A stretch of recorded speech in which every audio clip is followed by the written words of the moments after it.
Hello সবাইকে। Normal ডিমের ভুজিয়া তো আমরা প্রায় অনেকেই বানিয়ে খেয়েছি। একবার মায়ের হাতের এইভাবে বেগুন দিয়ে ডিম ভুজিয়া বানিয়ে গরম ভাতে খেয়ে দেখো, এর স্বাদ মুখে লেগে থাকবে। দেখতেই পেলে বেগুনগুলো ছোট ছোট টুকরো করে কেটে ভালো করে ধুয়ে নিলাম, আর পেঁয়াজ একদম ঝিরিঝিরি করে এইভাবে কুচিয়ে নিয়েছি। পেঁয়াজের পরিমাণটা কিন্তু অনেকটা বেশি লাগবে।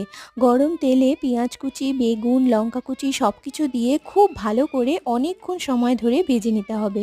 পেঁয়াজ আর বেগুনটা ভালোভাবে ভাজা হতে হতে এখানে আমি 4-5টা ডিম ফেটিয়ে নিলাম। এবার পেঁয়াজ আর বেগুনটা এরকম একদম লাল লাল করে খুব ভালোভাবে ভাজা হয়ে গেলে ফেটানো ডিমটা এর মধ্যে দিয়ে দিলাম।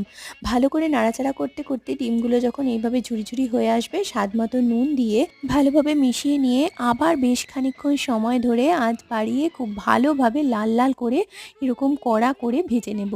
ব্যাস, তাহলেই রেডি হয়ে যাবে বেগুন দিয়ে ডিমের ভুজিয়া। গরম ভাতে খেয়ে দেখো, একদম দুর্দান্ত লাগবে।